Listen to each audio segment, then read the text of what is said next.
Kur'an-ı Kerim'de olan innemel müşrikûne müşrikler necestir, yani necestir ayetini İslam alimlerinin ittifakıyla oradaki asıl olan mənavi necasetten söhbət gedir. Yani həqqi necasetten söhbət getmir.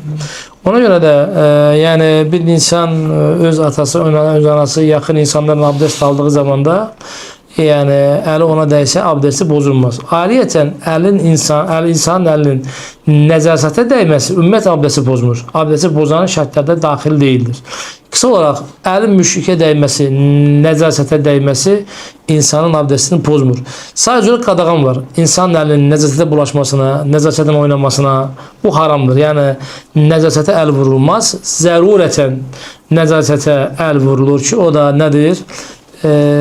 Dedim ki taharet abdest alındığı zamanda insanın büyük ve küçük olduğu zaman bunu da hatta İslam alimleri bunu da öz kaidesini koyuyorlar ki insanların eli sol elinden yok sağ elinden yok sol elinden olmalıdır ve onun da nice olmasıyla bağlı hatta sünnettir ki elin necasete değmemesi için ilk önce insanın mendille, daşla ve buna benzer olan şeyle birinci o necaseti temizlemesi, sonra ise suyla temizlemesi ve sonra ise kurulanması.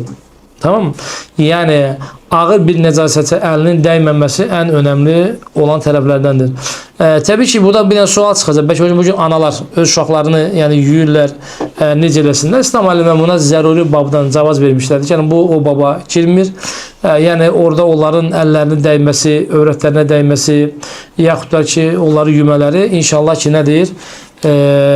Bir zərəri yoktur ve bu yerde de ve hatta alimler onu deyir ki çalışmak lazımdır. Su ile birinci ağır necaseti oradan gidermek. Yani mesela uşağı yürürse tutalım ki orada su necaseti varsa su ile birinci o temizlensin. Ondan sonra nedir? Elinle diğer yerleri yani yümen ve bazı İslam alimleri deyirlər ki yani o necaseti ilk önce benim ki salfetka ile mendille başka şeyle temizlesinler. Ondan sonra suyun altında yüzsünler.